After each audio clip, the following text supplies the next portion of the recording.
and welcome everyone. I am so excited to talk to you today about emotional intelligence.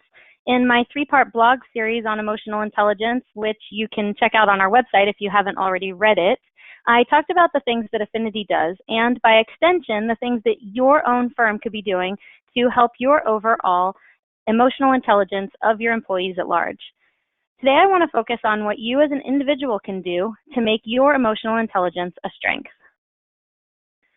The term emotional intelligence theory first appeared in 1964 in a paper by Michael Beldock, I think that's how you say his name, and it was introduced to business schools around the world through author Daniel Goleman's book, Emotional Intelligence, Why It Can Matter More Than IQ in 1995. According to Wikipedia, I Googled this so that I could share it with you. Emotional intelligence is the capability of individuals to recognize their own emotions and those of others, discern between different feelings, and label them appropriately, use emotional information to guide thinking and behavior, and manage and/or adjust emotions to adapt to environments or to achieve one's goals. And there are 5 components of emotional intelligence. They are self-awareness, self-regulation, internal motivation, empathy, and social skills. And we're going to talk about all 5 of those in just a moment, but first we would like you to rate your own emotional intelligence. I believe that Karen has set up I guess you could call it a little quiz for you to answer and rate your own emotional intelligence, so hopefully that has popped up for you to be able to answer that. And then we can move on. So the first component, self-awareness, is knowing strengths and weaknesses and admitting them. The ability to recognize and understand personal moods and emotions and your drives, as well as their effects on other people. This includes your own self-confidence, realistic self-assessments, and a self-deprecating sense of humor. The ability to laugh at yourself is really important. Also, people who are self-aware have the ability to monitor and identify their own emotional state, and they're willing to take an honest look at themselves. The next component is self-regulation, which is the ability to control or redirect disruptive impulses or moods. If you're able to suspend judgment and think before acting, then you are probably strong at self-regulation. Your ability to cope with things that are outside of your control.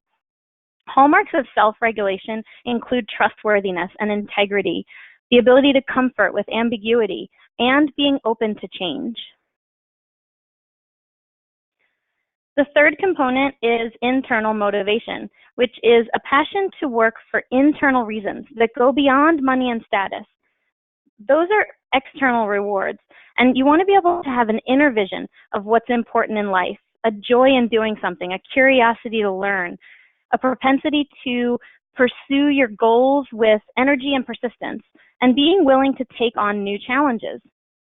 People who are internally motivated have a strong drive to achieve. They're optimistic even when they are in the face of failure, and they are not usually perfectionists.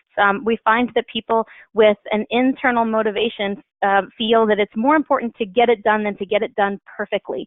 They are motivated by the joy that they get just from the act of getting something done.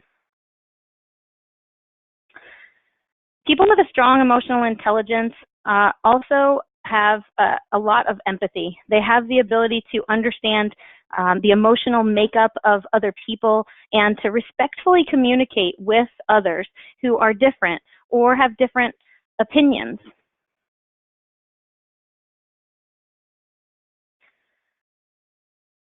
People who have strong skills in emotional intelligence also have strong social skills.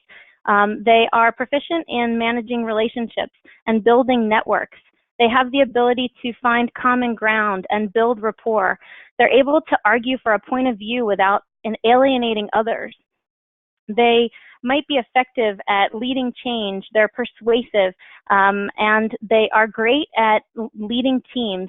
They're gracious, and they don't let toxic people impact that. You may have heard of Sir Richard Branson. He is a world-famous entrepreneur, adventurer. He's an activist and a business icon. He's launched a dozen billion-dollar businesses and hundreds of other companies. And all of that is despite the fact that he was a dyslexic. I'm sorry, I just got a pop-up saying that the poll has to be closed. Actually, I just popped that up for you, Erica. If you want to keep going, I'll keep an eye on it. All right, thank you. Sorry about that. Yeah, of course. He was Richard Branson was dyslexic, and he dropped out of school. And despite all of that, he was able to be really successful. And he is completely open about the fact that he struggled with dyslexia in his youth. He advocates for better support for young people and helping them to understand dyslexia. Right here we have a letter that he published to his younger self on his blog. And what's really neat is that he really taps into all 5 of the components of emotional intelligence. I'm just going to read this really quickly to you. Dear Ricky, I know you're struggling in school, and I wanted to give you some advice on how to become the best you can be, even when it's difficult and you feel like the world is against you. I know you have problems with reading, writing, and spelling, and sometimes find it tricky to keep up in class. This does not mean you are dumb or lazy. You just think in a more creative way and struggle to find the relevance in school. Just make sure to turn your frustration with education into something positive. Find things that interest you and pursue them doggedly. This passion is what will keep you going even when things get tough, and life is always full of changes. Your alternative ways of thinking will help you to see these changes as opportunities. And as I mentioned, he really does tap into all 5 of those components of emotional intelligence. He is self-aware. He admits his dyslexia has always been a weakness as well as a strength. He writes about coping with a condition that's outside of his control. He shows that dyslexia was a motivation for his success. He displays empathy for young people who also have the same condition, and he puts his point across in obviously a sincere letter to himself and to other dyslexics in a caring and meaningful way. So this is something that if you look through this letter a little bit more closely, you'll see that he's really showing all of those components of emotional intelligence.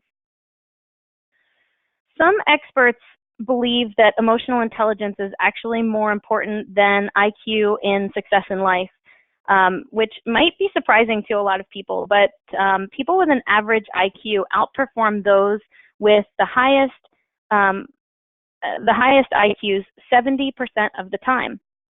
You would think that people who have a higher IQ would be outperforming those with a lower IQ, but it turns out that 90% of top performers actually have a high EQ, and emotional intelligence and your IQ are not necessarily correlative. They don't necessarily go together. So a lot of people who have a high IQ don't necessarily have a high EQ. Emotional intelligence plays a major role in how we interact with others. Sometimes coworkers, employers, family members, or other acquaintances might struggle with poor emotional skills, and it makes social situations difficult. In other cases, you might even find that your own emotional intelligence skills need a little bit of work.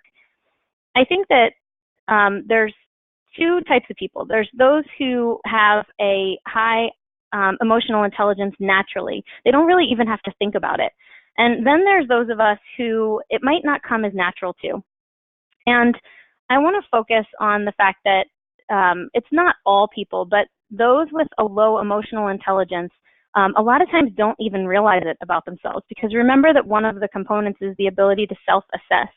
And if one of the reasons that your emotional intelligence isn't very high is because that's not an area that you're strong at, then you may not even realize that your emotional intelligence is not one of your strengths.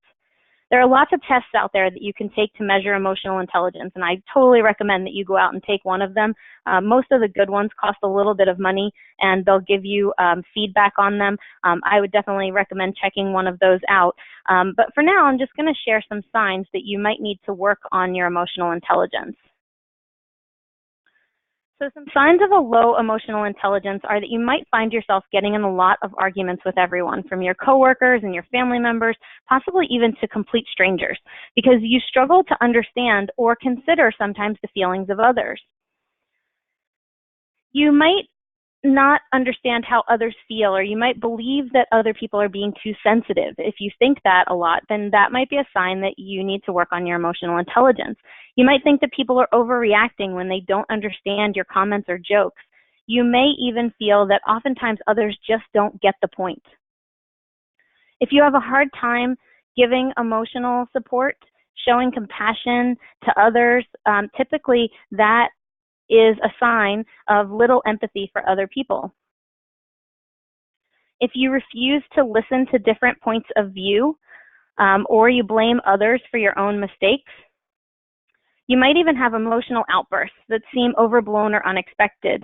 You might have a hard time maintaining friendships, which could be because others that you have come across think of you as abrasive or unfeeling. And you might, again, have no idea that that's how you're coming across to others. If you think that being liked at work is overrated, or have a hard time asserting yourself, these are all typical signs that you might need to work on your emotional intelligence. And the best part, which I wrote about in the blog, and the most exciting part about this, which I think is why most of you are probably here, is that you can improve your own emotional intelligence. And it can definitely have a positive impact on your firm for you to do that. People with a high emotional intelligence are able to balance good manners and empathy and kindness. They're able to assert themselves while establishing boundaries. They may come across as very diplomatic. They can easily navigate conflict and steer away from emotional reactions. They're able to reduce friction. And remember that in a firm or a company, that the group is better than all of its separate parts. So people with a high emotional intelligence are better able to work together as a group, and they come up with even better results and solutions. So working on your emotional intelligence can have a really positive impact on you both personally and in your professional life. So let's talk about some tips on how to improve your emotional intelligence. First, you want to get feedback from others and study yourself as much as possible. Ask some people at home or in your personal life, or both, in your work and personal life, to give you some feedback on what they think about you. Tell them that you're looking to improve your emotional awareness and to become more empathetic. Be prepared to own the feedback. This I can't emphasize enough. If people are going to be honest and tell you what they think, you have to be able to sit and listen to that and take it away and evaluate your emotions and feelings about it separately, rather than taking it out on them when they share it with you. Don't become defensive or argue about it. Explain to them why you're asking, and ask them to be honest in their feedback. As I said before, you can also take an emotional intelligence test, and just really study yourself and how you react to stressful situations so that you know what pushes your buttons, and you can sidestep situations before you let them get the best of you. Working on being a better listener and listening to actually hear and understand what others are saying is another way that you can improve your emotional intelligence. Be aware that hearing what others say doesn't necessarily mean that you need to only be empathetic and not give any credence to your own feelings or your own issues. Those are just as important. You need to be able to hear what the other person is saying, but you also need to be able to respond to that constructively. So rather than saying something like, I hear what you're saying, but here are my issues, you might want to flip it around and say, I hear your concerns. Let me tell you about the issues I have, and maybe we can work on it together to find a solution that takes both of our concerns into account. This goes back to what I was saying a moment ago. When I hear the concerns and recognize the people I'm working with and share mine when they're still valid, we end up with better solutions in the end because we're working as a team to solve those problems. Be aware that your words matter. There's actually words or phrases that you might want to consider banning and not using because they come across differently than what we would expect. Can't you just is one of them. of course, whatever you follow up can't you just with is likely something you believe is either obvious or easy to accomplish. If the person that you're talking to didn't think of this idea on their own, using this phrase, can't you just, implies that it was a simple solution that they should have already accomplished, and they might not be as open to what you have to say after you say this. I don't get what the big deal is implies that you don't really care about how the other person is feeling, or you don't understand why they are criticizing you or your work. If I can do it, anyone can implies that the other person isn't either bright enough or skilled enough, or they're just not as good as you are. And so even though it seems like you're being self-deprecating when you say something like, if I can do it, anybody can, that's what you may feel. But when it comes across to somebody else, they may be thinking, wow, like if I can't do it, then what's wrong with me? When clearly it's just that easy. Following something by right, attacking that onto the end of it. You understand how to do this, right? You don't need any help on this, right? You're prepared for this meeting, yes?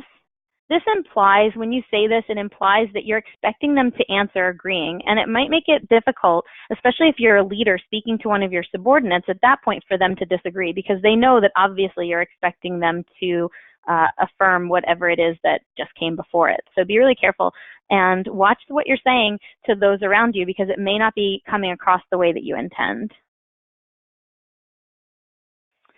Controlling your emotions and reactions, just having that self-control, being able to stay calm, work on staying calm in highly charged situations. It's a valuable skill both in the business world and outside, so you want to be able to keep your emotions in check. Sometimes this just involves taking a beat before you respond or react to something. Pause to think about what you're getting upset about. If you're in a meeting and you're finding yourself feeling like you might lash out, or that you feel like you might cry, you're getting hot or anxious, or your chest is tightening up, try to just take a moment and evaluate yourself. Like, why am I feeling this way all of a sudden? Try to focus on being more self-confident and open-minded, which will lead to a lower likelihood for you to be easily offended and able to, constructively give feedback when there's something that's bothering you in the meeting, and share your feelings rather than letting that frustrate you. Interestingly, I work with a lot of attorneys. I know that's surprising to everyone on the call. And as a non-attorney, both in my own prior life as a paralegal as well as now as a consultant, there's times that I have to navigate really tough situations. Tensions can run really high in what I do, and oftentimes anger and frustration of the people that I'm working with, whether they're clients or on my team, can be directed at me. And I find that my self-confidence and ability to realize that deep down, they're really angry at the situation. They're not really angry at me, makes it easier for me to stay calm and to diffuse those situations. So work on controlling your emotions and your reactions when things aren't necessarily going as you expect. And finally, you want to take responsibility for your actions and apologize when necessary. People really appreciate when their colleagues don't always think that they're right. Whether you made a mistake, or you said something rude, or you lost your temper, being honest both with yourself and with that other person about what happened, and then moving forward, can really help to heal the relationships and to improve your emotional intelligence. So now that we've talked about ways that you can improve your emotional intelligence, I want to ask that you try to rate yourself again. Would you rate yourself the same, or would you give yourself a different rating? So everybody can just take a moment and answer that little poll that'll pop up.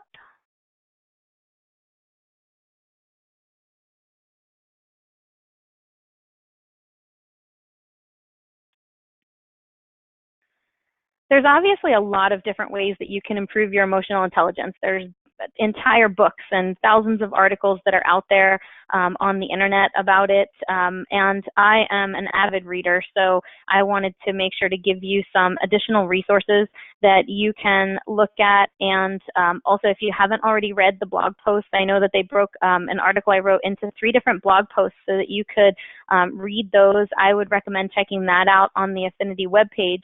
For now, I will go ahead and hand it back to Karen to let us know if anyone had any questions.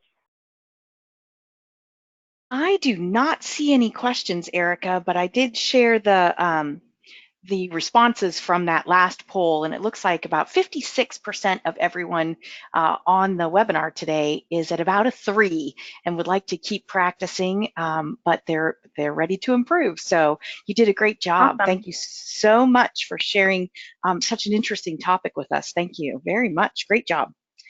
And thanks to all of you for attending today. If you were intrigued by Erica's presentation this afternoon and want to learn more about emotional intelligence or just have some lingering questions, I encourage you to take advantage of our free 30-minute consultation.